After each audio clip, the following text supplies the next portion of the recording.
Before we begin, close your eyes, as I would like to ask you a question. In the animal kingdom, what animal is known as the king of the jungle? We all know this answer, the lion. But what many people don't know is that lions form female-led pride.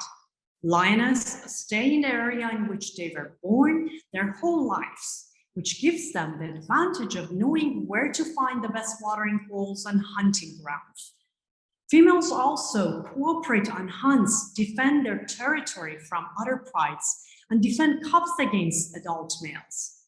Lionesses don't have to act like lions to be taken seriously.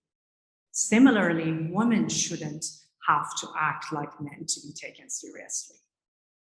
As a child, I used to close my eyes and imagine all the things I wanted. I was ambitious, like really ambitious. I wanted a big house, a yacht, a jet. I had big goals and dreams, like wanting to build and own a factory in Iran. And one day I wanted to move to Canada.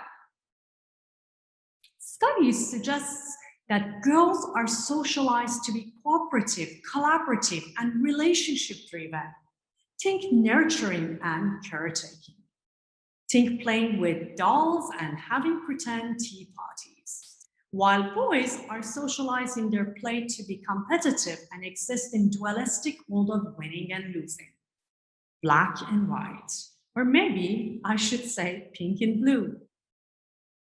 The problem was that as a little girl in Tehran with such a big ambition, I was a black sheep. Among all my friends, there were no other girls who wanted the same thing.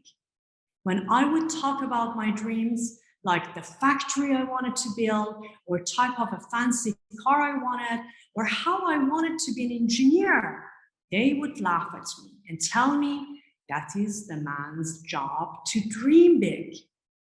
And it was not only my friends who would question my ambitions. When my father heard me talking about my dreams, he would look at me sideways and say, "Farnaz, you sure want a lot from life. You need to tone it down." My younger brother wanted to go to space. Imagine space. But when he talked about it, everyone got excited and encouraged him. Society was telling me that it was acceptable for men to want a factory, but not me.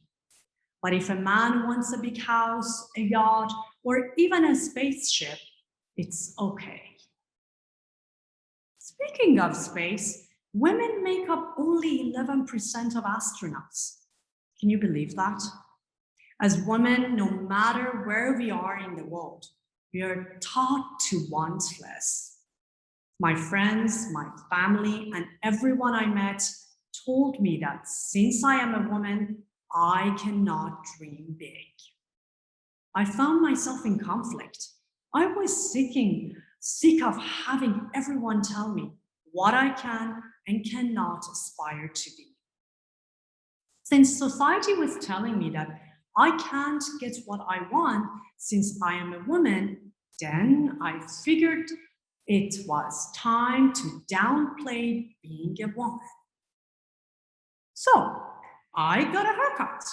I chopped all my hair off, thinking that if I looked less like a woman, then people would take me and my goals more seriously. I also had a bright idea to buy clothes so that I didn't smell like a woman either. It was cool water cologne. It smelled so good. My friends thought it was edgy, and I remember walking around school feeling cool. I thought that if I adjusted and toned down qualities and traits of being a woman, maybe my dreams could become acceptable too. If I could have done it again, I would have done it differently. Whether you are a housewife or a retail seller or in any position as a woman, I want you to understand and value your feminine side. Don't try to hide it. Leverage your natural skills as a woman to empower yourself to be a better leader. Act as yourself.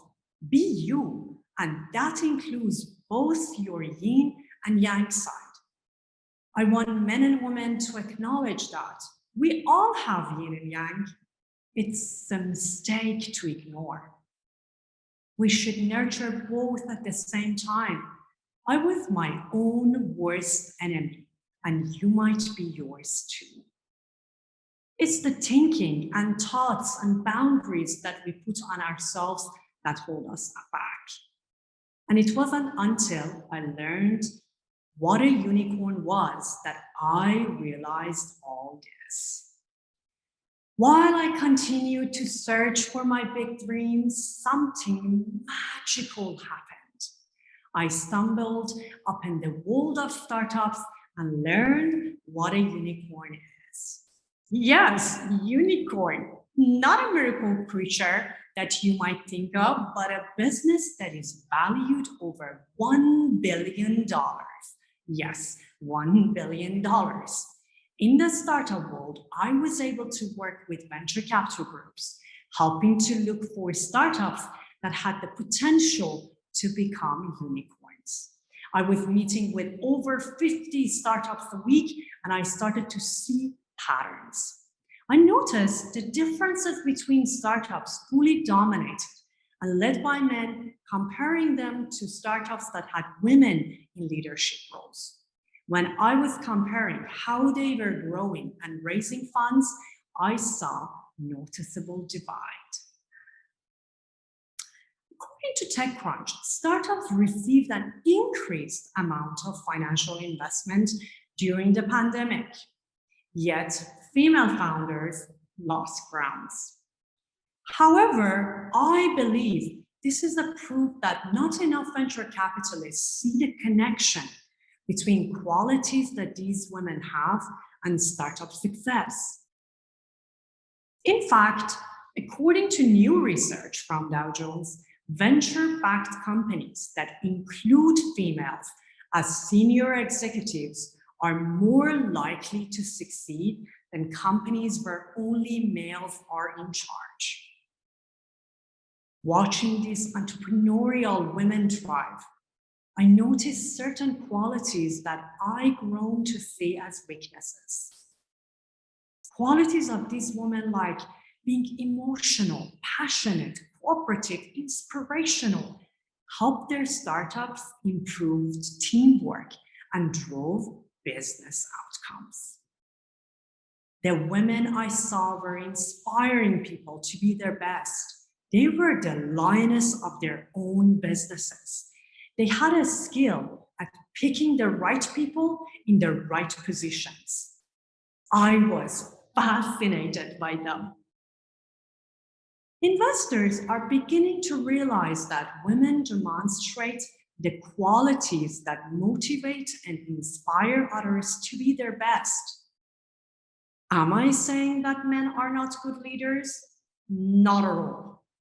It simply means that women have natural leadership skills that have been historically undervalued. When I look at my past, I realize that I was undervaluing my natural traits as a woman. I thought that to dream big like a man, I had to act like one. But working with startups and searching for unicorns helped me go back to my roots. It's what helped me recognize that I am a lioness too. I need to balance my yin and yang.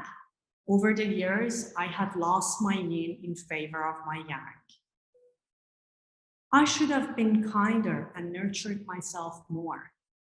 From childhood, the vision was set and reinforced by those close to me. The barriers I faced are not geographic, because being a woman brought limitations wherever I set foot. If I could go back, I would have brought in the natural qualities of a woman to get what I wanted without struggling to prove things to myself or to men. My message to men and women is to channel your inner lioness. Dream big and find your leadership from the balance of who you naturally are. Thank you.